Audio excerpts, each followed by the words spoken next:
Cet épisode a été créé à partir de l'anglais en utilisant l'intelligence artificielle. Pensez à toutes les exigences qui pèsent sur notre temps. Je pense que nous n'avons jamais été aussi occupés. Les possibilités d'occuper notre temps sont si nombreuses et beaucoup d'entre elles sont bonnes. Peut-être nos efforts pour trouver le temps d'aller au temple, pour être attentif au temple. Il y a un excellent article de Michael Osteen sur le sacrement de l'attention, dans lequel il explique qu'il y a une raison pour laquelle nous utilisons le terme « être attentif ». Cela nous coûte quelque chose. Bonjour à tous, bienvenue dans un nouvel épisode de Follow Him. Je m'appelle Hank Smith, je suis votre animateur. Je suis ici avec la voix de la joie en personne, John by the way. John, je suis sérieux. Savez-vous combien de personnes qui nous écoutent ont entendu votre voix au fil des décennies? Vous n'êtes pas si vieux, mais au fil des décennies, elles ont entendu cette voix de la joie. Non, c'est un peu vieux.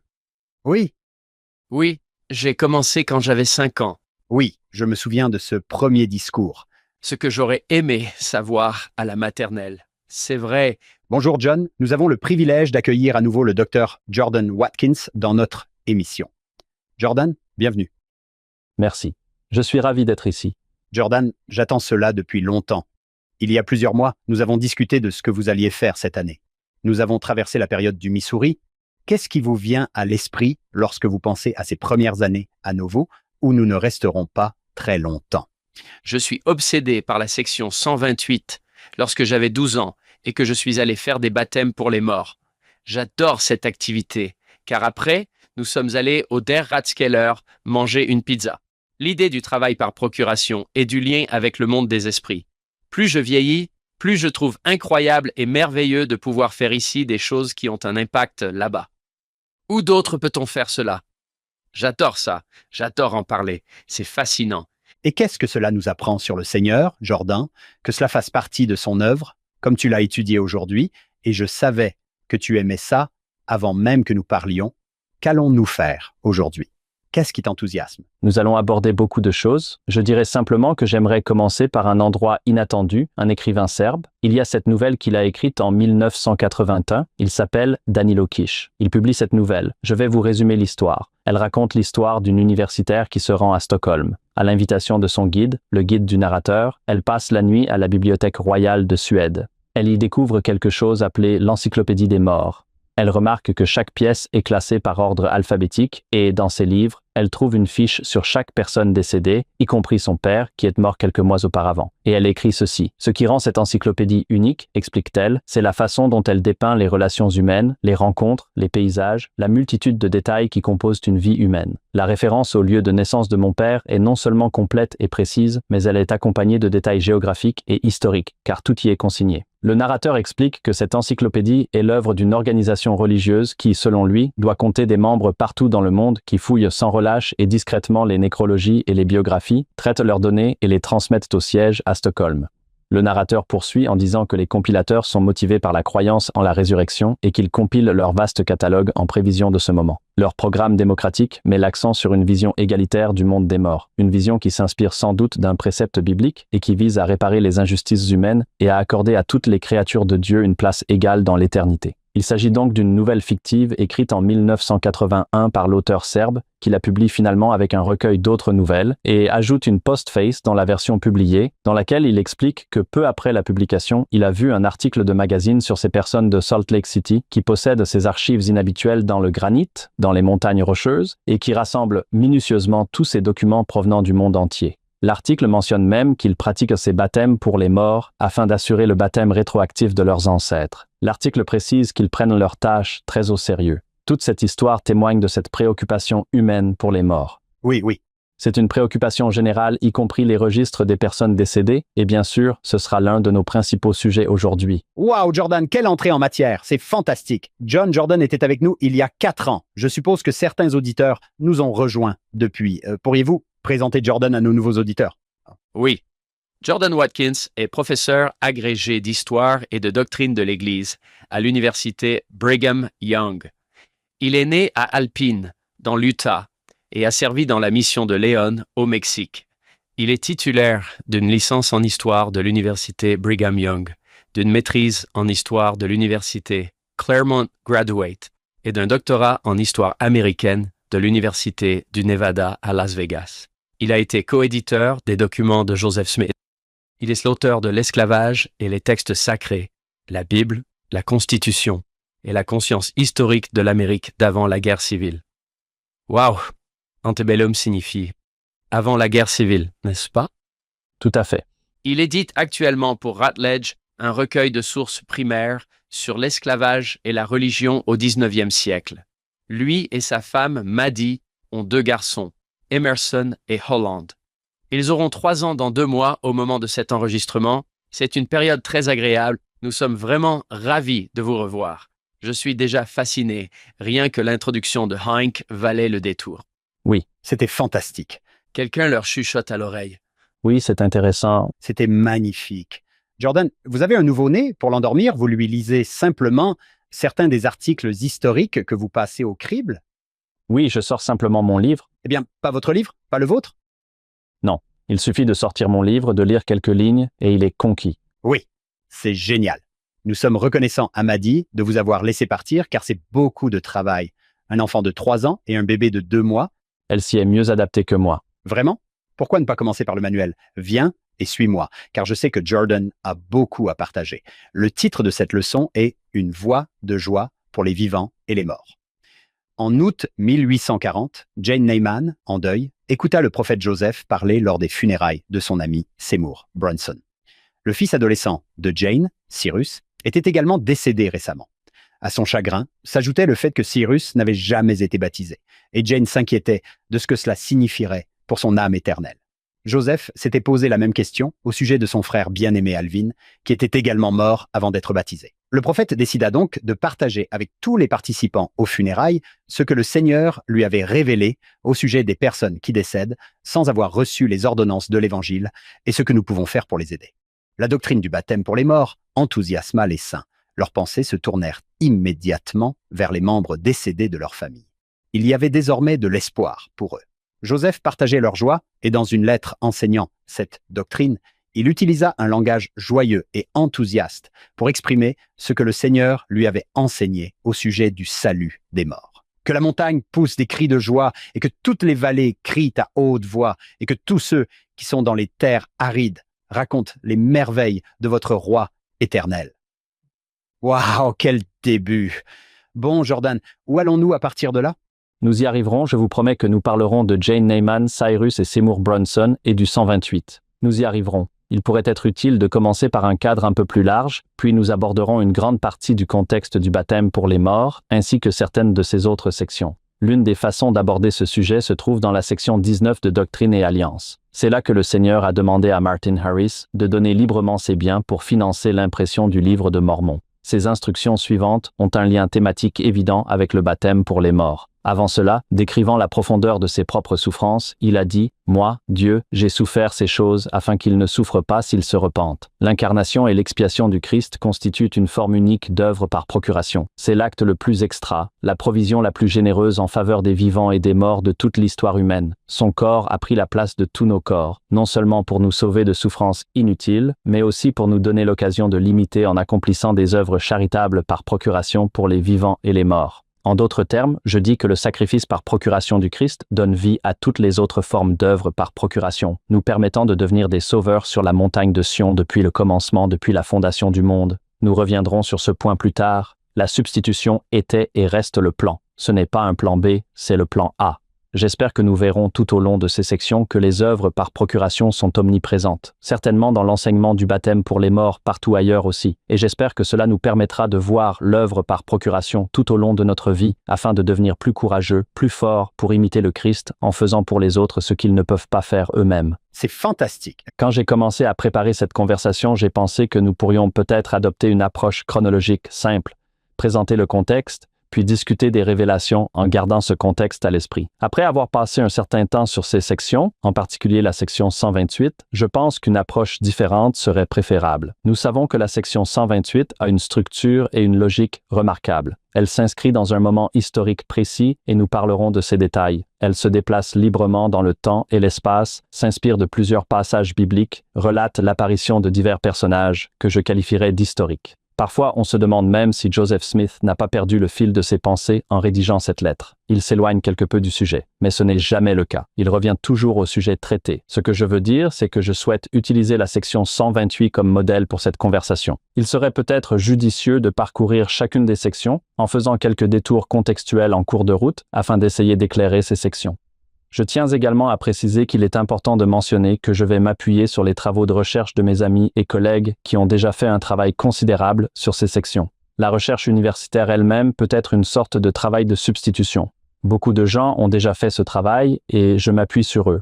Donc, le style de 128, là où Joseph nomme toutes les personnes qui se sont présentées, je voudrais juste, pour commencer, citer certaines des personnes sur lesquelles je vais m'appuyer. Phil Barlow, Sam Brown, Alex Bowe, Alex Smith, Lisa Tate, Chad Horton, Matt McBride, Ryan Tobler, Jenny Webb, Andy Hedges, John Durham Peters, Mike McKay, Amy Harris. Il y en a d'autres. Voici une liste de noms. Amy Harris a récemment écrit un très bon livre sur le thème de la rédemption des morts dans Doctrine et Alliance. Ce sont quelques-uns des érudits sur lesquels nous allons nous appuyer pour nous guider à travers ces développements. Nous avons déjà mentionné Alvin. Je pense que c'est un contexte important pour commencer. J'ai mentionné la section 19. La section 19 parle d'un livre. Le livre de Mormon parle d'un corps, le corps du Christ. Les corps et les livres ont inauguré le rétablissement. Un autre exemple de cela est l'apparition de Moroni en 1823. Joseph se souvient dans ses notes avoir mentionné ses mains, ses bras, ses pieds, ses jambes. Il dit que le propriétaire du corps a alors parlé et a dit quoi à Joseph Smith? Un livre, donc vous avez un corps et un livre. Que devait faire Joseph? Il devait ressusciter ce livre. Et de quoi parle ce livre? Eh bien, nous savons de quoi parle ce livre. Il raconte l'histoire d'une lutte, la lutte d'un peuple, la destruction d'un peuple, la séparation d'une famille malgré les efforts désespérés des parents, la séparation et la destruction d'un peuple malgré les efforts désespérés des prophètes. Que fait Joseph? Il aide à ressusciter ce récit. Il permet à ses pères de crier depuis la poussière pour raconter à leurs descendants ce que Dieu a fait pour eux. Que fait Moroni lors de cette première apparition? Il fait également référence à un autre récit, la Bible. Il cite des passages bibliques, notamment le retour d'Élie. Élie va tourner le cœur des pères vers les enfants et celui des enfants vers les pères, comme les prophètes du livre de Mormon. Élie va aider à guérir la séparation entre les générations, entre les vivants et les morts. Je suggère simplement qu'au tout début du rétablissement, cela prépare le terrain pour que les prophètes du passé, en personne ou par l'intermédiaire de registres par procuration, apparaissent à Joseph pour lui donner la vérité, les pouvoirs et les pratiques qu'il ne pourrait obtenir autrement. Joseph ne peut les obtenir par lui-même. Il a besoin que ces personnes reviennent vers lui, il a besoin que leur corps revienne et il a besoin des registres, ce qui nous permet à notre tour d'aider dans le travail par procuration. Tout cela renvoie à une interdépendance divine. Nous avons besoin les uns des autres, nous avons besoin de notre corps, nous avons besoin de nos archives. L'apparition d'Élie ou la promesse de son retour met en évidence un problème. Nous pourrions le décrire comme un problème de séparation entre Dieu et ses enfants, de séparation entre les enfants de Dieu, même de séparation entre les enfants de Dieu et la terre. Je pense à la séparation en termes spatiaux, à la distance qui nous sépare de Dieu, mais aussi en termes d'attitude. Nous savons que la séparation en soi n'est pas une chose négative. La séparation peut nous permettre de grandir. Le fait d'être séparés les uns des autres nous donne un sentiment d'identité, une individualité. La séparation peut aussi, bien sûr, être destructrice, source de division, d'aliénation. Elle peut nous amener à nous détourner de Dieu, à nous retourner les uns contre les autres et à nous retourner contre la terre. Nous voulons surmonter ces séparations. Je pense que le retour d'Élie est en partie une réponse à ces séparations. Vous avez mentionné Alvin dans l'introduction. Considérez cela comme la première séparation que Joseph Smith a connue. Joseph a été confronté à de nombreux décès tout au long de sa vie. Cela a vraiment commencé avec son frère aîné Alvin, décédé en 1823. Alvin était un fils et un frère bien-aimé qui contribuait énormément à l'économie familiale, en quelque sorte en tant que représentant de ses frères et sœurs plus jeunes. Après l'apparition de Moroni en 1823, Alvin encourage Joseph à suivre les instructions de l'ange. Comme vous le savez, quelques mois plus tard, en novembre, il est décédé. On lui a prescrit du calomel pour des crampes d'estomac sévères, ce qui a peut-être aggravé son état, et il est décédé plusieurs décennies plus tard. Un frère, William Smith, a déclaré que le pasteur presbytérien local avait au moins fortement laissé entendre qu'Alvin était allé en enfer. Nous ne savons pas exactement si cela s'est produit. Il est certain que de nombreux pasteurs chrétiens de l'époque avertissaient les personnes non converties et non pratiquantes que l'enfer les attendait. Cela renvoie au vaste dilemme théologique qui découle de la croyance en un Dieu juste et du fait que tant d'enfants de Dieu vivent et meurent sans connaître le Christ. En 1823, Joseph n'a pas la réponse à cette question et s'interroge clairement sur le sort de son frère. Il ne semble même pas avoir la réponse lorsqu'il reçoit la vision. Section 76. Peut-être cela lui a-t-il apporté un certain réconfort. Il a peut-être supposé qu'Alvin se trouverait dans le royaume terrestre, car il fallait être baptisé. En janvier 1836, il a une vision d'Alvin dans le royaume céleste, dont nous parlerons plus tard dans l'année. Cela a probablement apaisé bon nombre des inquiétudes de Joseph, car il a appris que oui, tous ceux qui sont morts sans connaître cet évangile, qu'il aurait reçu s'ils avaient été autorisés à rester, seront héritiers du royaume céleste de Dieu. Cette vision elle-même ne mentionnait pas le baptême pour les morts. Joseph et les autres saints ont dû se demander « Nous savons que nous avons besoin du baptême. Alvin est dans le royaume céleste, mais nous ne comprenons pas très bien comment cela fonctionne. » Je pense que cela a influencé son enseignement. En 1838, il a répondu à une série de questions que, selon lui, les gens lui posaient souvent. L'une de ces questions était la suivante. Si la doctrine mormone est vraie, qu'est-il advenu de tous ceux qui sont morts depuis l'époque des apôtres? Nous sommes en 1838. Il répond que tous ceux qui n'ont pas eu l'occasion d'entendre l'évangile prêché par un homme inspiré dans la chair doivent le recevoir dans l'au-delà avant de pouvoir être jugés. Il ne dit rien au sujet du baptême pour les morts. Il a le sentiment qu'il y a là une opportunité. La mort d'Alvin met en évidence ses problèmes fondamentaux. Je suggère que sa mort, ainsi que d'autres morts et souffrances, ont ouvert Joseph à une révélation profonde. Ce sont là des éléments contextuels généraux qui nous permettent ensuite d'aborder certaines de ces sections. Jordan, j'aime beaucoup cette brève explication selon laquelle l'expiation était un événement par procuration. Ce n'est pas nouveau. Nous devrions tous comprendre que faire un travail par procuration ne devrait pas être étrange. C'est ce qu'était l'expiation de Jésus-Christ. Je me souviens avoir vu le film Mountain of the Lord, dans lequel Wilford Woodruff explique que Joseph apprenait ligne sur ligne. Et je remonte jusqu'au roi Benjamin pour trouver une allusion à cette idée dans Mosia 3:11. Car voici, son sang expie les péchés de ceux qui sont tombés par la transgression d'Adam, qui sont morts sans connaître la volonté de Dieu à leur égard, ou qui ont péché par ignorance. Et il y a cette allusion qui dit « Et attendez une minute, certaines personnes ne l'entendront jamais. Elles mourront sans connaître la volonté de Dieu à leur égard. » Il a fallu du temps et beaucoup d'apprentissage ligne sur ligne, en voyant Alvin et tout le reste, pour qu'elles arrivent jusqu'à 128. Plus j'étudie la famille de Joseph Smith, plus j'aime Alvin, la façon dont il parle de lui. Quand on commence à s'intéresser à l'histoire de l'Église, on parle d'Hiram, de Lucy Mack, de Joseph Senior, peut-être même de Samuel, et on se dit « Ah oui, ils avaient un frère aîné. » Au début, Jordan, je me suis dit « Oh, comme c'est triste qu'il n'ait pas pu faire partie de tout cela. » Cette année, je me rends compte qu'il a joué un rôle important. Il apparaît sans cesse dans les pensées et les visions de Joseph.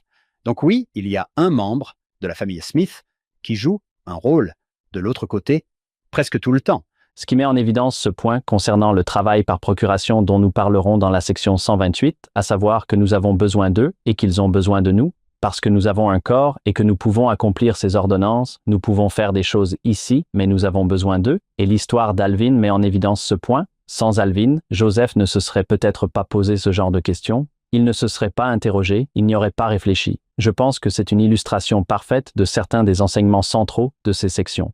Joseph Smith a développé sa compréhension du travail pour les morts en relation avec les souffrances des saints. Ses propres souffrances concernant Alvin et d'autres personnes qu'il avait perdues, mais aussi les souffrances des saints en général. Hiver 1838. Les saints étaient d'ailleurs des réfugiés religieux tout au long du 19e siècle. La plupart de leurs contemporains ne voulaient pas d'eux comme voisins. Oh oui, nous avons observé cela. C'était vrai dans le Missouri. C'était vrai tout au long du 19e siècle, en particulier lorsque les convertis venaient des îles britanniques et d'Europe du Nord.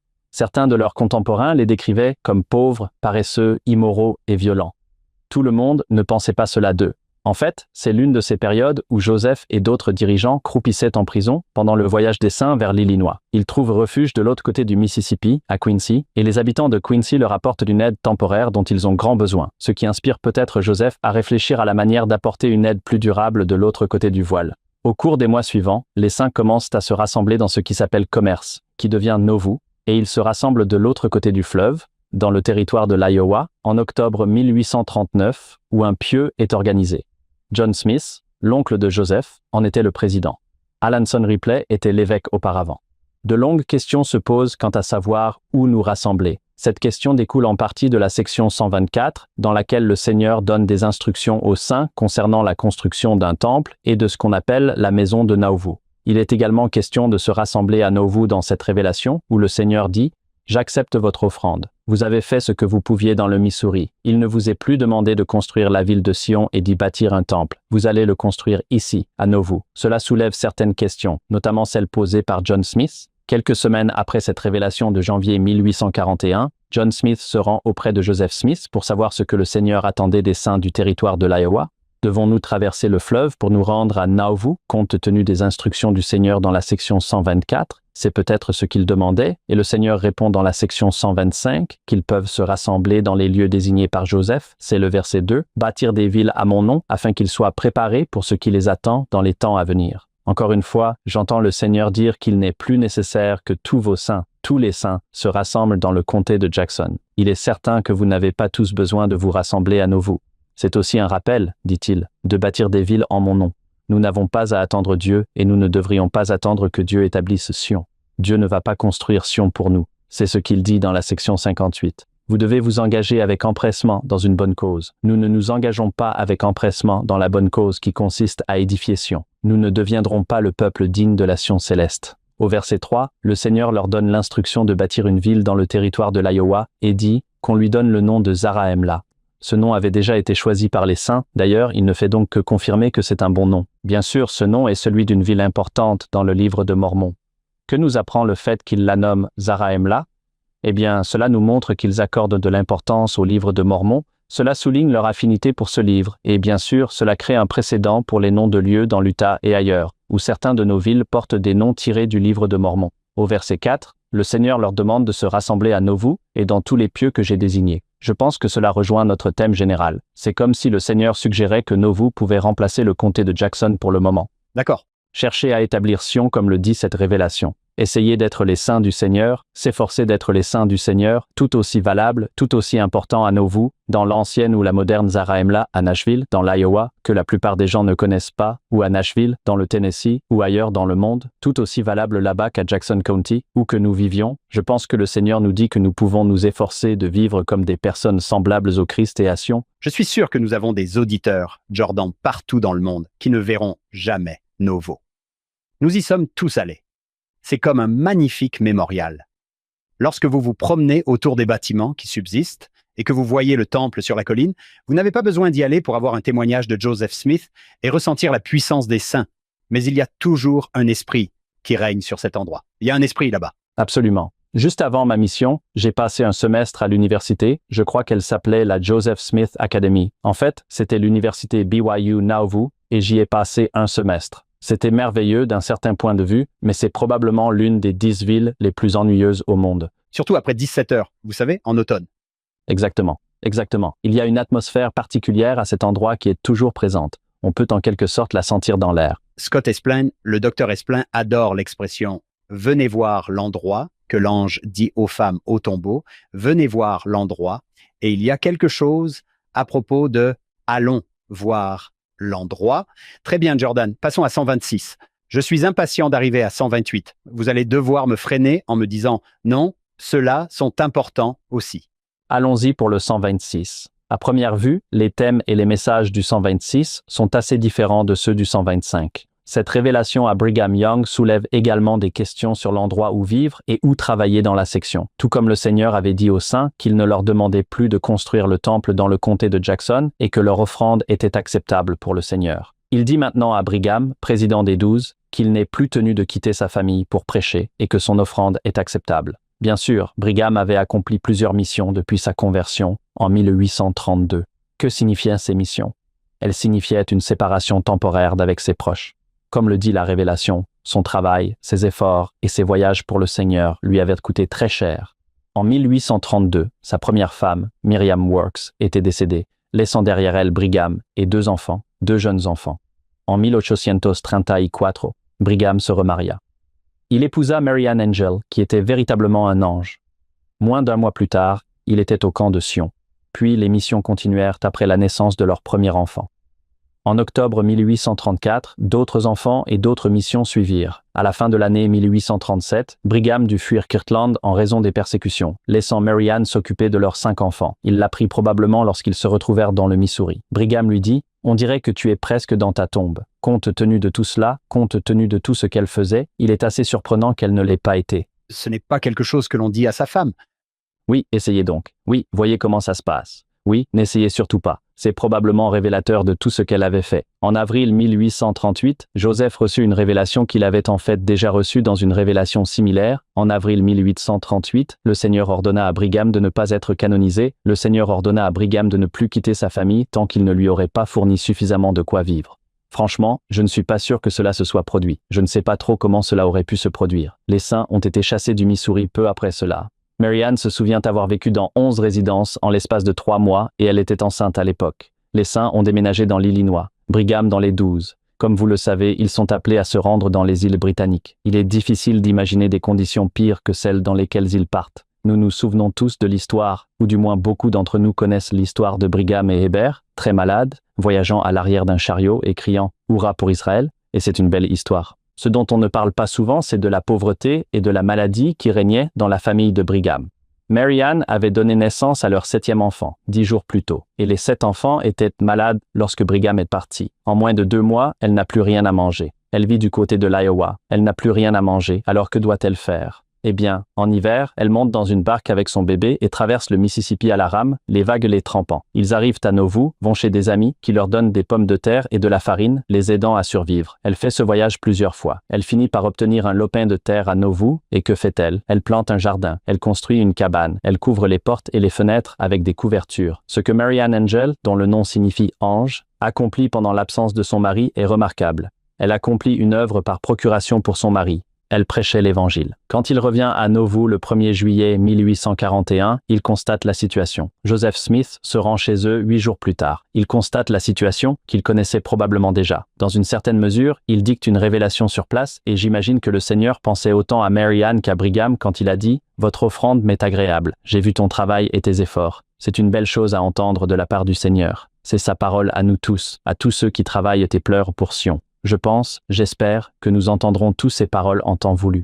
Alors, que fait le Seigneur? Il dit, « Brigham, tu peux envoyer le message à l'étranger, mais tu n'iras pas toi-même à l'étranger. » Brigham et les 12 vont désormais autoriser les missionnaires. Ils vont rédiger des missives pour les remplacer à nouveau par procuration. Les archives et les autres missionnaires remplaceront Brigham et les 12 par procuration. Brigham accomplit quelques missions de courte durée dans les années qui suivent, mais bien sûr, la plupart de son travail après cela se concentre sur des tâches administratives au siège de l'Église. En fait, Joseph prononce peu après un discours dans lequel il dit que les 12 se tiennent désormais aux côtés de la première présidence et s'occupent des affaires de l'Église, et qu'ils ont gagné le droit de rester avec leur famille. Nous devons tous trouver un équilibre entre prendre soin de nos proches et de ceux qui sont loin, et Brigham prenait soin de ceux qui étaient loin. Il était maintenant temps pour lui de prendre soin de ses proches. Nous devons trouver cet équilibre. La vie chrétienne est une vie et une communauté. La communauté que nous recherchons est en réalité celle de tous les enfants de Dieu. Nous essayons bien sûr de comprendre comment nous aimer nous-mêmes, aimer nos familles, aimer le monde. C'est un grand défi. Vivre selon l'Évangile exige cela de nous. Une autre chose que je dirais à propos de Brigham Young ici, c'est qu'il lui a été demandé de prendre particulièrement soin de sa famille à partir de ce moment et pour toujours. Par la suite, il se met au travail. Ils construisent une meilleure maison. De plus, sa famille, comme nous le savons, devient l'une des plus grandes familles de l'histoire américaine, ce qui donne un nouveau sens à cette instruction. Je pense qu'il est juste de dire que tous les membres de la famille de Young ne croyaient pas qu'il prenait particulièrement soin d'eux. Ses 56 épouses ont divorcé. Il existe un exemple extrême et marquant, celui d'Eliza Young qui, plus tard, donne des conférences sur Brigham Young, écrit un livre révélateur et déclare que ce système est horrible à l'autre extrémité du spectre. Considérez ceci, écrit par Clarissa Young Spencer, l'une de ses filles, quelques décennies plus tard. Peut-être est-ce influencé par la mentalité de l'âge d'or. Je trouve ces mots assez frappants. Le jour de ma naissance, un groupe de saints avait fait le voyage habituel à Brighton, et, à peine arrivé à destination, mon père apprit que ma mère était tombée malade. À la grande déception de ses compagnons, mon père fit demi-tour et retourna immédiatement en ville afin d'être auprès de ma mère pendant cette épreuve. Comme j'étais son 51e enfant, la naissance d'un bébé était loin d'être une nouveauté dans la famille. Son attention pour chacune de ses épouses ou tout autre membre de sa famille était telle qu'il renonçait volontiers à tout plaisir personnel s'il pouvait leur apporter un peu de réconfort ou d'aide. Elle ajouta que son souci constant de notre bonheur et de notre bien-être le rendait cher à nous tous. Le lien entre mon père et moi, dit-elle, était aussi étroit que si j'avais été son unique enfant. Et je suis sûre que chacun des autres enfants ressentait la même chose. Je serai toujours reconnaissante d'être née fille de mon père. À ses yeux, du moins, Brigham avait pris particulièrement soin de sa famille. C'est formidable, Jordan. Si vous interrogiez ma fille à mon sujet, je pense que vous obtiendriez une réponse sincère. Nos enfants savent. Nos enfants sont aux premières loges. Bon, Jordan, Que faisons-nous ensuite? Passons aux sections 127 et 128, car la section 126 suggère que nous sommes appelés à prendre soin de nos proches, désormais et pour toujours. Nous sommes également appelés à prendre soin de tous les enfants de Dieu, les vivants et les morts. Les sections 127 et 128 sont 2 lettres que Joseph a écrites au sein alors qu'il se cachait en septembre 1842. Nous allons maintenant examiner en détail le contexte général et immédiat. Tout d'abord, quelques mots sur ce qui rend ces sections uniques. Lorsque l'édition de 1844 de Doctrine et Alliance a été publiée, elle comptait 110 sections, dont seulement 4 datèrent de la période de Nauvoo. Cela inclut ce qui est aujourd'hui la section 124. D'une certaine manière, la section 124 était considérée comme la révélation de Nauvoo. Nous avions également les sections 127 et 128. Joseph a approuvé l'inclusion de ces sections dans Doctrine et Alliance. Comme vous le savez, lorsque les Doctrines et Alliances a été publiée en 1844, elle comprenait également la section 135. Joseph n'a pas autorisé la section 135, mais je suis sûr qu'il était d'accord avec elle. N'est-ce pas? C'est la section sur le martyr qui a été rapidement ajoutée après la mort de Joseph. Les autres sections dont nous venons de parler, les sections 125 et 126, ainsi que plusieurs autres sections, ont été ajoutées en 1876 lorsque Orson Pratt a compilé une nouvelle édition de Doctrine et Alliance. À cette même époque, Pratt a ajouté des extraits des lettres de Joseph écrites depuis la prison de Liberty. Ces magnifiques lettres, numérotées de 121 à 123. Qu'est-ce que cela signifie? Cela signifie que les sections 127 et 128 sont, à ma connaissance, les premières lettres publiées dans Doctrine et Alliance. Les lettres elles-mêmes ne sont pas des révélations dictées. Elles contiennent des passages révélateurs. Elles contiennent des moments où le Seigneur donne des instructions. Elles ne sont pas en elles-mêmes des révélations dictées. Joseph comprenait leur valeur et croyait qu'elles devaient être incluses dans le canon. Dans les premiers versets de la section 127, Joseph écrit au sujet de ses ennemis qui le poursuivent. Ils le poursuivent à nouveau, et nous reviendrons sur ce contexte immédiat. Il fait également référence à la persécution plus générale à laquelle il a été confronté tout au long de sa vie. Je suis habitué à nager en eau profonde. C'est devenu une seconde nature pour moi et je me sens comme Paul qui se glorifie dans la tribulation. C'est une chose remarquable à dire et cela vient de l'expérience. Joseph subit des persécutions tout au long de son ministère. Je soupçonne que son emprisonnement à la prison de Liberty est une sorte de tournant à partir duquel il commence à se glorifier dans la tribulation. Je ne pense pas qu'il ait commencé cette expérience en se glorifiant dans la tribulation. Il n'aurait pas prié Dieu, lui demandant où il était s'il s'était glorifié à ce moment-là. Alors qu'il attend la réponse, alors qu'il apprend que oui, avec le temps, il triomphera de tous ses ennemis. D'ailleurs, cela apparaît dans le verset 2, section 127. Il repense à ce que le Seigneur lui a dit dans la prison de Liberty. Il lui a également dit que s'il supportait bien ses afflictions, Dieu l'exalterait dans les hauteurs.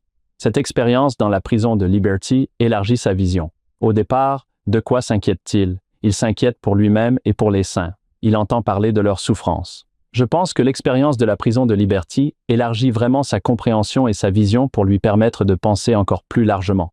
Au verset 3 du paragraphe 127, Joseph fait à nouveau référence à ce que le Seigneur lui a dit dans la prison de Liberty, à savoir que ses ennemis seraient confrontés à la justice de Dieu. Que fait-il ensuite? Il passe très vite à autre chose, comme pour dire « Bon, c'est entre les mains du Seigneur ». Je ne suggère pas que Joseph ne pense plus à ses ennemis par la suite. Il y pense et il a des choses à dire à leur sujet. Il se concentre sur autre chose. À la prison de Liberty, alors que Joseph se replie sur lui-même, remplace la colère par l'espoir et l'amour, il se tourne vers Dieu. Le Seigneur lui donne alors des révélations qui lui donnent encore plus de force pour se tourner vers l'extérieur et, comme nous le verrons, même vers le passé, afin de bénir tous les enfants de Dieu. Je pense qu'il est remarquable que peu de temps après sa sortie de prison, il envoie une lettre au Collège des 12. Nous sommes en décembre 1840 et les membres du Collège des 12 sont en mission, comme nous l'avons indiqué. Joseph écrit ces lignes mémorables qui vous sembleront familières. L'amour est l'une des principales caractéristiques de la divinité et doit être manifesté par ceux qui aspirent à être les fils de Dieu. Un homme rempli de l'amour de Dieu ne se contente pas de bénir sa seule famille. Comme le dit la section 126, il doit le faire aussi, mais il doit également parcourir le monde entier, désireux de bénir toute la famille humaine. Il dit en fait, c'est ce que vous avez ressenti et cela vous a amené à renoncer au plaisir du foyer afin d'être une bénédiction pour d'autres qui sont, et j'adore cette expression, des candidats à l'immortalité. Je pense donc que les lignes sur la prédication de l'Évangile sont également très liées aux enseignements sur le baptême pour les morts. En fait, Joseph parle du baptême pour les morts dans la même lettre. Ce que j'essaie de dire ici, c'est que l'expérience de la prison de Liberty, d'autres contextes de souffrance et de séparation, la séparation des saints ou des êtres chers, ou même le sentiment d'être séparé de Dieu, sont pour Joseph des incubateurs de ses révélations. Ce sont des incubateurs de ses révélations d'enseignement qui visent à remédier à toutes les souffrances humaines, en grande partie en s'attaquant à la fragilité des liens humains. Au versets 4 et 5, Joseph devient révélateur. Nous entendons maintenant une partie de la parole du Seigneur. Le Seigneur commande aux saints de poursuivre les travaux du temple. Il s'agit du temple de Nauvoo, puis il donne des instructions sur ce grand sujet qu'est le baptême pour les morts. Il y a ici un large contexte pour décrire les origines du baptême pour les morts. Nous pourrions commencer par un point évident. C'est un point que j'ai essayé de faire valoir dans la petite histoire que j'ai racontée au début. Tout au long de l'histoire de l'humanité, dans toutes les cultures, les vivants ont accompli des tâches pour les morts en prenant soin de leur corps, en priant pour eux et en conservant des traces de leur vie. Il existe un livre de l'historien culturel Thomas Lore intitulé The Work of the Dead, le travail des morts. Il ne traite pas des saints des derniers jours. C'est une histoire de la façon dont les vivants ont pris soin des morts. Une grande partie de ce travail est, à travers l'histoire, de nature religieuse. Des chercheurs ont examiné le travail accompli par les premiers chrétiens pour les morts, par exemple, y compris la prière pour les morts et même le baptême pour les morts. Nous connaissons le passage de 1 Corinthiens 15-29 où Paul ne parle pas du baptême pour les morts. Il parle de la résurrection. Il défend la résurrection en demandant pourquoi certaines personnes sont baptisées pour les morts si les morts ne ressuscitent pas du tout. Nous savons que certains premiers chrétiens pratiquaient le baptême pour les morts. Il semble que cette pratique ait été plus limitée et qu'elle ait été réservée à ceux qui croyaient, mais n'avaient pas été baptisés. Au cours des siècles suivants, le travail pour les morts est devenu un sujet de controverse et de division. Augustin rejetait l'idée que le salut pouvait être trouvé après la mort. Au cours des siècles suivants, les réformateurs protestants ont condamné la conception catholique du purgatoire et la pratique de la prière pour les morts, croyant pour la plupart, avec quelques réserves, que les morts allaient immédiatement au ciel ou en enfer. Les protestants considéraient les prières pour les morts comme un exemple de l'importance excessive accordée par les catholiques aux œuvres, ce qui, selon eux, s'appelle la doctrine de la grâce. Les protestants ne se sont pas entièrement débarrassés de tous les sacrements. Ils pratiquent bien sûr le baptême et la scène. Pour la plupart d'entre eux, ces ordonnances sont commémoratives. Elles ne sont pas salvifiques. Elles ne sauvent pas. En fait, il existe un dictionnaire théologique très important, rédigé peu avant la naissance de Joseph Smith par un homme nommé Charles Buck, qui contient une entrée sur le baptême. Il écrit, en partie, qu'il est protestant et que le baptême n'est pas essentiel au salut. Supposer qu'il est essentiel, c'est le mettre à la place de ce qu'il signifie. Si le baptême n'est pas essentiel, il n'est pas nécessaire de baptiser les morts. Soit dit en passant, il y a une entrée dans ce dictionnaire sur le baptême des morts. Lorsqu'il dit que cette pratique était autrefois courante, il cite 1 Corinthiens 15-29. Il donne ensuite une interprétation qui suggère que le baptême n'était pas littéral. Les premiers chrétiens ne baptisaient pas les morts. Ce que je veux dire, c'est que les saints des derniers jours, des débuts de l'Amérique, ne sont pas seulement uniques dans leur pratique du baptême pour les morts, ils sont en fait uniques dans leur conception du baptême, qu'ils décrivent comme essentiel, même les baptistes. Pensait-il que le baptême était important? C'est dans le nom. Pensait-il qu'il était essentiel pour vous sauver ou qu'il avait un pouvoir salvateur et transformateur? Non. C'était un signe de votre croyance en Christ, un gage de votre foi. D'une certaine manière, nous avons plus en commun avec les catholiques qu'avec les protestants. Notre foi est, d'une certaine manière, je vais utiliser le terme sacramentel, ritualiste. Nous croyons que vos péchés sont remis par le baptême. C'est essentiel. Maintenant, est-ce aussi un symbole et un signe? Oui, c'est aussi cela. Si nous insistons sur la nécessité d'un baptême, cela crée alors un dilemme concernant ceux qui sont morts sans l'avoir reçu. Dans les années 1830, les saints disent « Non, vous devez être baptisés ». Mais qu'en est-il de toutes les personnes qui sont mortes? Je vais mentionner 2 précédents intéressants concernant le baptême pour les morts aux États-Unis. Selon un historien du 19e siècle, un groupe de piétistes allemands qui avaient immigré en Pennsylvanie pratiquait le baptême pour les morts. Il écrit qu'en 1738, un homme a été baptisé pour sa mère décédée et un autre pour son père décédé. L'historien dit que l'idée d'assurer ainsi l'immunité des parents et amis décédés ou absents a séduit le grand public. Selon cet historien, cette pratique s'est poursuivie jusque dans les années 1830. Cela aurait été une exception. Je ne connais aucun autre cas dans l'Amérique primitive. Je vais vous donner un exemple plus intéressant qui est, je pense, un précédent immédiat. En mai 1840, Brigham, nous savons où il se trouve. Il est en mission. Il écrit à sa femme, Mary Ann, et lui parle d'une vision qu'a eue une convertie à l'église nommée Ann Booth. Si vous voulez en savoir plus à ce sujet, Chris Blythe a écrit un très bon article à ce sujet. Brigham envoie des nouvelles de cette vision et joint à sa lettre une transcription du récit de la vision. Je vais en lire un extrait. Elle dit « Emporté dans une vision vers le lieu des esprits défunts, j'ai vu 12 prisons, superposées les unes aux autres, très grandes. En arrivant à la prison la plus haute, j'ai aperçu l'un des 12 apôtres de l'agneau qui avait été martyrisé en Amérique. Il s'agit de David Patten, l'un des premiers membres du Collège des 12, mort lors de la bataille de Crooked River. En 1838, peu avant les événements décrits dans le récit, Patten se tenait à la porte de la prison, une clé à la main avec laquelle il ouvrit la porte et entra. Selon le récit, John Wesley salua David Patten et annonça que la délivrance était venue. D'après la vision d'Anne Booth, Patten prêcha le baptême et la confirmation. Puis, dit-elle, un fleuve d'eau claire comme du cristal apparut. Patten entre dans l'eau avec Wesley et le baptisa. Patten ordonna Wesley à la prêtrise d'Aaron et Wesley baptisa les autres prisonniers. Patten les confirma. Les membres de l'Église leur ont donné le don du Saint-Esprit. Anne Booth rapporte également qu'elle a retrouvé son grand-père décédé et sa mère qui l'ont béni. Brigham et d'autres dirigeants en Grande-Bretagne étaient au courant de cette vision.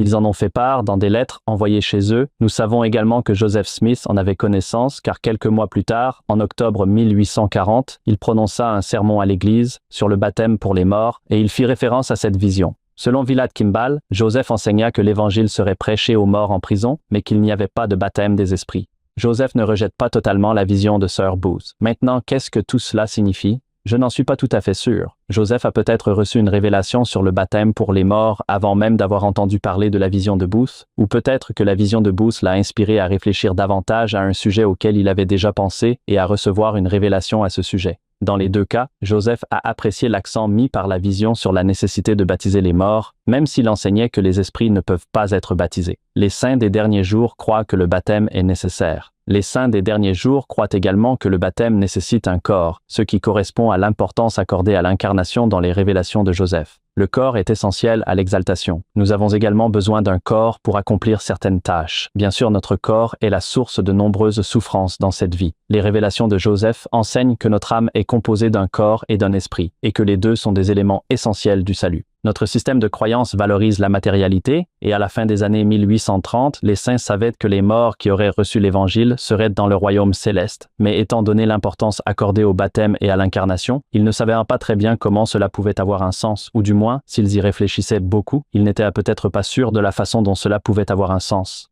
Voilà pour le contexte immédiat.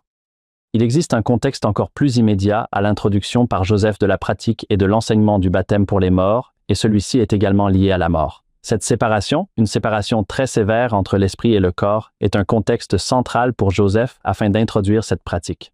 Les rapports sur la vision d'Anne Booth traversent l'Atlantique. Que font les saints à Nauvoo? Ils font face à la mort sur les rives du Mississippi. Beaucoup d'entre eux sont arrivés à Commerce, sur les rives du Mississippi, et que se passe-t-il? Ils tombent malades. Ils contractent le paludisme et ne savent pas pourquoi. Ils ne connaissent pas la cause, mais ils tombent malades. Certains sont miraculeusement guéris, d'autres meurent. L'un de ceux qui meurent est Seymour Brunson. En fait, les archives indiquent que Joseph était présent quelques instants avant sa mort.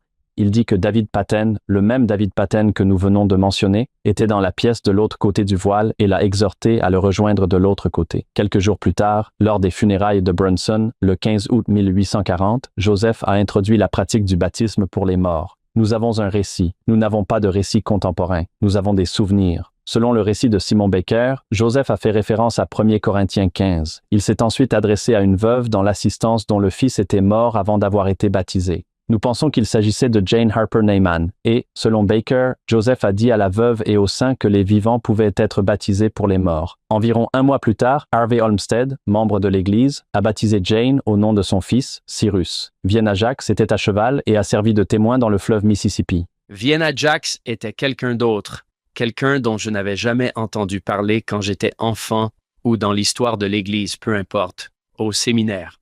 Maintenant, nous découvrons toutes ces choses. Elle a fait don de ses biens et elle était une femme influente. Notre ami, le docteur Anthony Sweat, qui était avec nous pour la consécration du temple de Kirtland, est un artiste. Il dira qu'il est un si bon artiste qu'il est devenu professeur de religion. Si vous voulez voir cela, cela s'appelle Premier baptême pour les morts et vous y trouverez Jane Neyman et Vienna Jacks, n'est-ce pas? Il y a une certaine incertitude quant à la prononciation de son nom de famille. Jackie? Jacques? Je dis Jacques. Oui, elle est à cheval dans la rivière. Elle est témoin. Oui, je vais ajouter cela. Brett Rogers, historienne à la Bibliothèque d'histoire de l'Église, a récemment publié sa biographie. Oh, d'accord. Wow. Ou une biographie sur elle. Alors oui, allez voir le tableau et lisez le livre. Si vous êtes déjà entré dans la salle du Grand Conseil de pratiquement n'importe quel centre de pieux, vous avez vu, je pense, une série de tableaux. Il y a le Christ ressuscité qui dit « Allez dans le monde entier, prêchez l'Évangile à toute créature, baptisez-les ». Cela semble essentiel ici. J'ai lu un jour un livre intitulé « Will the Real Heretics Please Stand Up ?» que les vrais hérétiques se lèvent, écrit par un évangélique nommé David W. Berko, B-E-R-C-O-T, je crois. J'ai beaucoup apprécié son regard sur le christianisme primitif et ses commentaires SS. Il y a d'ailleurs une section intitulée « Notre besoin d'humilité doctrinale ». Écoutez ça. Il dit de manière intéressante que nous, les évangéliques, semblons reconnaître la nécessité d'une sorte de cérémonie d'initiation, un rite de passage pour marquer la renaissance chrétienne. Curieusement, nous avons généralement rejeté la cérémonie historique de la renaissance baptismale et avons développé notre propre cérémonie spéciale, l'appel à l'autel. Lorsque Pierre a prêché aux Juifs le jour de la Pentecôte, ses auditeurs lui ont demandé « Que devons-nous faire ?» Pierre leur a-t-il dit de s'avancer devant la foule et d'inviter Jésus à entrer dans leur cœur? Non. Il leur a dit « Repentez-vous et que chacun de vous soit baptisé au nom de Jésus-Christ pour la rémission des péchés. » Après avoir expliqué l'Évangile à l'eunuque éthiopien, qu'a fait Philippe? Il l'a immédiatement baptisé. De même, lorsque Dieu a démontré à Pierre, par l'effusion de l'Esprit sur Corneille, que le christianisme était ouvert aux païens, la première chose que Pierre a faite a été de baptiser Corneille et sa famille. Lorsque Paul a prêché au milieu de la nuit au geôlier de Philippe et à sa famille, a-t-il ensuite organisé un appel à l'autel? Non. Les Écritures disent « Ils lui annoncèrent la parole du Seigneur, ainsi qu'à tous ceux qui étaient dans la maison.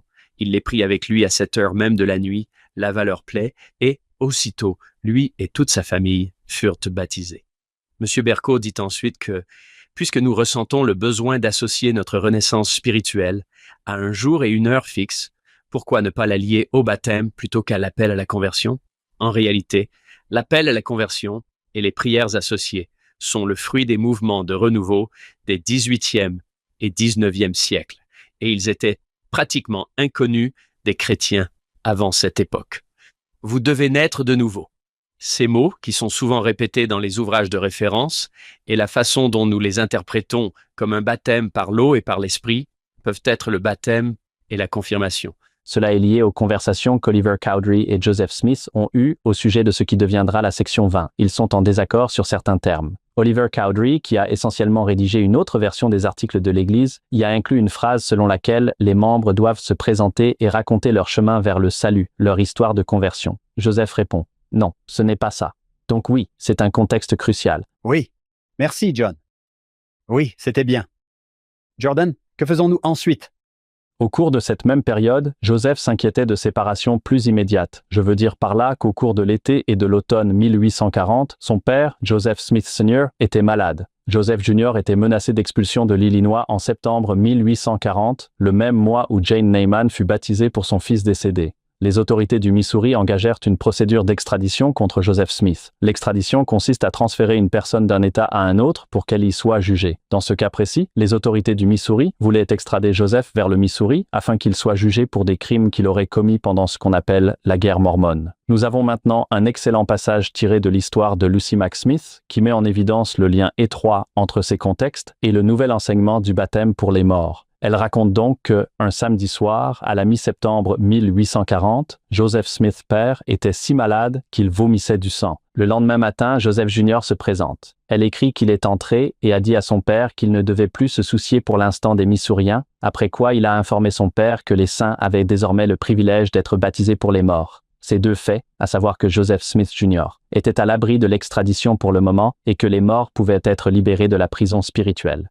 Monsieur Smith, Joseph Smith, Seigneur fut ravi d'entendre cela et demanda que Joseph soit immédiatement baptisé pour Alvin.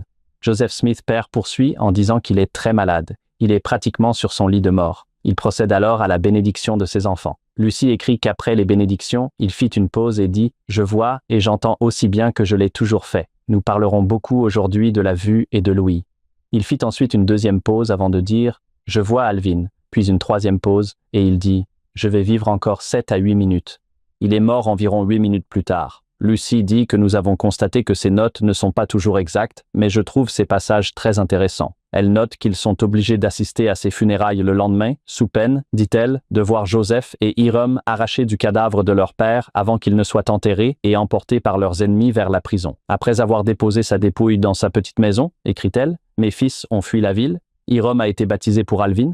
Peu après, il a en fait été baptisé à nouveau pour Alvin plus tard dans l'année suivante. Pourquoi?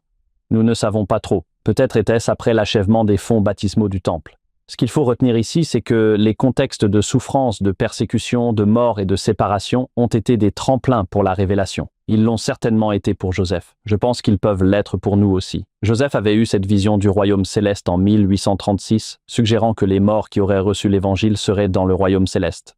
Maintenant, les saints pouvaient faire quelque chose à ce sujet. Ils savaient que c'était le cas. Ils pouvaient désormais agir, et c'est ce qu'ils ont fait. J'aime beaucoup ce que Evelyn Kimball a écrit dans une lettre à son mari Heber, qui était en mission dans les îles Britanniques. Elle dit que les eaux, c'est-à-dire les eaux du Mississippi, ont été continuellement agitées. Ils affluent vers le Mississippi. Oui, Rappelez-vous encore une fois que Brigham, Heber et Wilford ne sont pas à Nauvoo pour cette grande annonce. Ils sont en mission dans les îles Britanniques. Beaucoup d'entre eux apprennent cette pratique grâce aux lettres écrites par leurs épouses. En octobre 1840, Phoebe écrit à Wilford qu'il y a eu un nombre important de décès à Commerce, que les gens meurent. Elle ajoute ensuite que Joseph a enseigné que les vivants peuvent être baptisés pour les morts, afin qu'ils soient jugés selon les hommes dans la chair. Joseph, écrit-elle, a expliqué que les membres pouvaient être baptisés pour leurs proches décédés, y compris leurs enfants, leurs parents, leurs frères et sœurs, leurs grands-parents, leurs oncles et tantes, et que dès que les morts sont baptisés, ils sont libérés de leur prison, et leurs amis peuvent les réclamer lors de la résurrection et les amener dans le royaume céleste. Bien sûr, nous croyons que les morts ont la possibilité d'accepter ou de rejeter ces baptêmes et ces ordonnances. C'est le libre arbitre. On peut entendre dans la déclaration de Phoebe l'exubérance des saints. les eaux sont continuellement agitées. Ils sont continuellement troublés. Ils ne sont pas baptisés pour des parents éloignés. Quelqu'un qu'ils ont trouvé dans leur arbre généalogique, ils n'avaient pas ce langage. Ils sont baptisés, en fait Joseph leur demande d'être baptisés pour les membres de leur famille proche. Ils ont été baptisés pour ceux qu'ils connaissaient et pour ceux dont ils avaient pleuré la mort. Au cours du 19e siècle, l'œuvre s'est développée tant en termes de type de travail accompli pour les morts que de porter des personnes pour lesquelles les saints accomplissaient ce travail, mais au départ, l'accent était mis sur les membres de la famille très proche. Joseph lui-même finit par écrire aux 12 à propos de cet enseignement. J'ai mentionné la lettre de décembre 1840. Cette lettre contient une déclaration importante selon laquelle un homme rempli de l'amour de Dieu ne se contente pas de bénir sa seule famille. Plus loin dans la lettre, il dit « Je présume que la doctrine du baptême pour les morts est déjà parvenue à vos oreilles et a peut-être suscité des questions dans votre esprit à ce sujet. » C'est une période intéressante. Vous pourriez découvrir le baptême pour les morts lorsque vous serez sur votre lit de mort et que Joseph se présentera chez vous et vous dira « Devine quoi, papa? Les vivants peuvent être baptisés pour les morts. »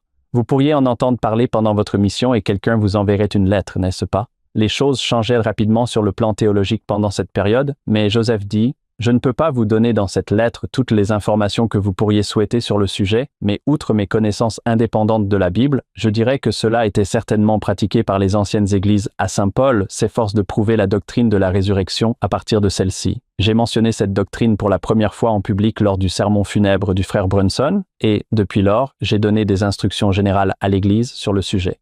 Il poursuit en expliquant que les saints ont le privilège d'être baptisés pour leurs proches décédés, dont ils pensent qu'ils auraient embrassé l'Évangile s'ils avaient eu le privilège de l'entendre et qui ont reçu l'Évangile et l'Esprit par l'intermédiaire de ceux qui ont été chargés de leur prêcher. Pendant notre séjour en prison, nous en apprendrons beaucoup plus à ce sujet grâce à son neveu, Joseph F. Smith, et à sa vision. Sans m'étendre sur le sujet, vous verrez sans doute sa cohérence et son caractère raisonnable, et il présente l'Évangile du Christ à une échelle probablement plus large que celle dont certains ont fait l'expérience. J'aime cette expression, mais comme la pratique de ce rite est plus particulièrement limitée à cet endroit, il n'est pas nécessaire d'entrer dans les détails. En même temps, je suis toujours heureux de donner toutes les informations en mon pouvoir, mais l'espace dont je dispose ne me le permet pas. On retrouve ce genre de formulation dans de nombreux documents. Joseph avait souvent le sentiment de manquer de mots, d'espace et de temps pour transmettre correctement ses visions et ses révélations.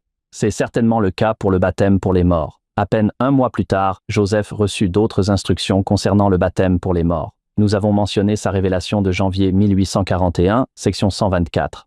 Dans celle-ci, le Seigneur donne des instructions pour construire un temple, pour construire une maison à Nauvoo. Au fait, n'est-ce pas intéressant? Si vous lisez la section 124, vous verrez qu'il est fait presque autant d'emphase sur la construction de la maison de Nauvoo que sur celle de la maison du Seigneur. C'est intéressant. Qu'est-ce que cela suggère? Je pense que cela suggère que ces efforts sont liés. Nous sommes appelés à offrir une hospitalité chrétienne et les ordonnances salvatrices à tous les enfants de Dieu. Quelle belle façon de vivre les deux grands commandements. Construire des habitations pour Dieu, offrir l'hospitalité aux enfants de Dieu et prendre soin de leurs besoins temporels et spirituels. Ensuite, le Seigneur aborde spécifiquement le baptême pour les morts. Construisez une maison à mon nom pour le Très-Haut. C'est encore une fois la section 124 pour que le Très-Haut y habite afin qu'il puisse venir et restaurer à nouveau ce qui vous a été perdu ou ce qu'il vous a enlevé, à savoir la plénitude de la prêtrise. Bien sûr, il y a beaucoup plus à ce sujet dans la section 128. Quant aux fonds baptismaux, il n'y en a pas sur la terre pour que mes saints puissent être baptisés pour ceux qui sont morts, car cette ordonnance appartient à ma maison. Les saints continuent à travailler au temple. Ils se mettent à l'œuvre pour construire des fonds baptismaux. En attendant, avec la permission du Seigneur, ils continuent à accomplir des baptêmes pour les morts dans le fleuve Mississippi. Quelques chiffres. En 1841, les saints de Nauvoo accomplirent près de 7000 baptêmes pour les morts dans le fleuve. Nehemiah Brush fut baptisé au nom de plus d'une centaine de personnes. Sarah Cleveland a été baptisée pour environ 40 personnes. Franklin Richards a été baptisé pour son frère qui avait été tué lors du massacre de Hans Mill. Des décennies plus tard, Wilford Woodruff y repense. Wilford Woodruff est bien sûr une figure très importante pour plusieurs raisons. L'une d'elles est le développement du travail au temple. Il a considérablement élargi ce travail. Des décennies plus tard, il repense à ce moment et dit ceci. Lorsque le prophète Joseph a reçu cette révélation du ciel, qu'a-t-il fait? Il y a ici des témoins de ce qu'il a fait. Il n'a jamais cessé jusqu'à ce qu'il reçoive la plénitude de la parole de Dieu concernant le baptême des morts. Avant d'obtenir la plénitude, il est allé dans le fleuve Mississippi, tout comme moi et d'autres, et nous avons chacun baptisé une centaine de personnes pour les morts, sans qu'aucun homme n'enregistre un seul des actes que nous avons accomplis. Pourquoi l'avons-nous fait? À cause du sentiment de joie que nous avions en pensant que nous, dans la chair, pouvions nous tenir debout et racheter nos morts. Nous n'avons pas attendu de savoir quel en serait le résultat ou ce que cela donnerait dans son ensemble. N'est-ce pas magnifique? Il dit en quelque sorte, oui, nous n'avions pas tout compris. Comment ne pas affluer vers le Mississippi pour accomplir ces baptêmes pour les morts? J'ai eu du mal à trouver une bonne source pour cela. Il y a une histoire selon laquelle le président Packer répondait aux questions d'un journaliste et quelqu'un a dit « Avez-vous vraiment l'intention de faire ce travail au temple pour chaque personne qui a jamais vécu? Avez-vous une idée de l'ampleur de la tâche ?» Et le président Packer a répondu quelque chose comme « C'est un travail énorme. Oui. Il faudrait probablement 1000 ans et 1000 temples. C'est excellent. C'est un travail considérable. C'est une belle doctrine. » Il y aurait encore beaucoup à dire à ce sujet. Je noterai que dans la section 124, le Seigneur fait référence au baptême pour les morts par ceux qui sont dispersés à l'étranger. Il ne les pratique pas dans les îles britanniques. Souvenez-vous de ce que Joseph a dit dans sa lettre. Cela se limite principalement à cet endroit. Nous savons en fait que les saints d'autres régions, y compris Kirtland, ont pratiqué des baptêmes pour les morts. En octobre 1841, Joseph dit « Plus de baptêmes pour les morts, jusqu'à ce que nous ayons terminé les fonds baptismaux. » Quelques semaines plus tard, Brigham Young consacre des fonds baptismaux temporaires en bois dans le sous-sol du temple inachevé. Quelques semaines plus tard, les saints ont commencé à pratiquer les baptêmes dans les fonds baptismaux. Il y a eu quelques exceptions, des baptêmes ayant été pratiqués en dehors des fonds baptismaux après cela. Dans l'ensemble, la pratique du baptême pour les morts s'est alors limitée aux fonds baptismaux du temple. Tous les autres enseignements et pratiques du rétablissement ont évolué au fil du temps et en fonction de la situation des saints. Ont-ils même noté le nom des personnes pour lesquelles ils se faisaient baptiser? Ou était-ce comme Quelqu'un l'a-t-il noté ou...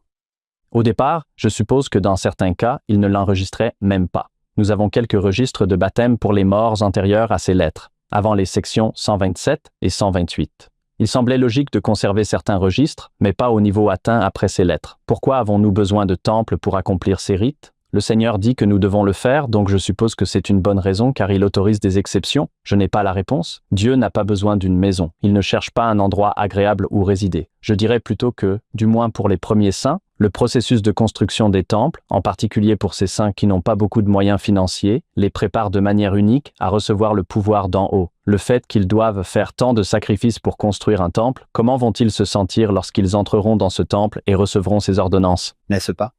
La construction du temple vous transforme. Tout comme la construction de Sion vous transforme. Dieu ne vous l'offre pas. Vous la construisez et vous devenez quelqu'un au cours du processus. Il est également intéressant de noter que le travail physique de construction les a préparés à recevoir ces ordonnances qui sont tangibles. Vous les ressentez. C'est physique. Lorsqu'ils ont achevé la construction du temple, ils ont travaillé avec le même enthousiasme qui les avait poussés à affluer vers le fleuve Mississippi pour être baptisés pour leur mort. Même si, à Nauvoo, il s'avère que leur temps était très limité. Cela m'amène à m'interroger sur aujourd'hui. Je ne participe pas à la construction d'un temple. Je veux dire, je paie ma dîme. je ne suis pas là-bas avec ma brouette, n'est-ce pas? En fait, il me mettrait dehors. Il me dirait « Sortez d'ici, vous allez vous blesser ». Tu ralentis le travail. Cela m'amène à me demander, que faisons-nous aujourd'hui? Il est évident que donner la dîme n'est pas rien, c'est quelque chose. Quel genre de sacrifice faisons-nous?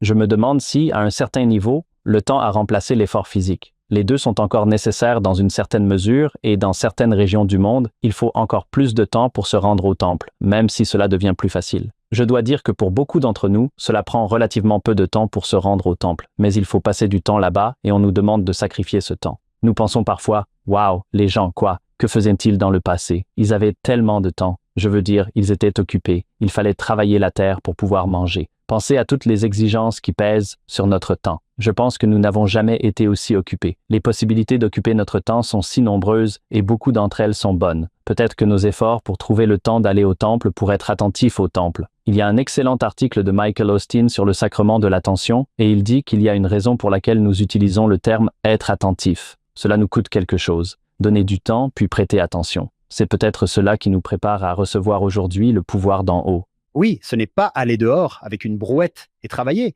mais cela a peut-être le même effet sur moi que ce travail avait sur eux. J'aime beaucoup cela. Jordan, vous pensez peut-être que l'œuvre du Seigneur est parfois un paradoxe. Il dit que si vous perdez votre vie, vous la gagnerez. Vous vous dites que cela n'a aucun sens. Si vous payez votre dîme, les fenêtres du ciel s'ouvriront. Vous vous dites, eh bien, je donne quelque chose. Comment? Comment vais-je recevoir quelque chose en retour? C'est peut-être la même chose avec le temple. Je n'ai pas le temps d'aller au temple. Oh, allez au temple. Vous aurez plus de temps ou quelque chose vous arrivera. Une façon de le dire serait peut-être que vous aurez l'éternité. Je pense à ces révélations sur la loi de consécration, n'est-ce pas? C'est comme si vous me donniez tout parce que c'est en fait à moi. Montre-moi que tu sais que c'est à moi. Et si tu respectes cette loi, que te donnerai-je? Je te donnerai le royaume. Tout ce que le Père possède sera à toi. Sommes-nous le genre de personnes capables d'utiliser ce genre de temps, d'utiliser ce genre de pouvoir? Eh bien, je pense que le temple peut nous préparer à ce genre de choses. Le président Hinckley a dit que ce qui semble être un sacrifice s'avère être un investissement qui vous rapporte des dividendes pour le reste de votre vie. Je pense qu'il parlait des missions, mais je pense que notre temps passé au temple est similaire. Cela ressemble à un sacrifice. Cela finit par être un investissement qui continue de rapporter des dividendes.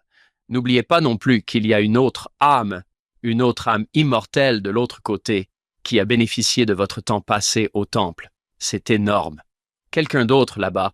C'est pourquoi j'aime quand on parle de service au temple, un service qui traverse le voile. C'est assez incroyable quand on y pense. J'ai trouvé une déclaration de Richard G. Scott. Il a dit « Jeunes gens, voulez-vous un moyen sûr d'éliminer l'influence de l'adversaire dans votre vie ?» C'est une déclaration assez forte.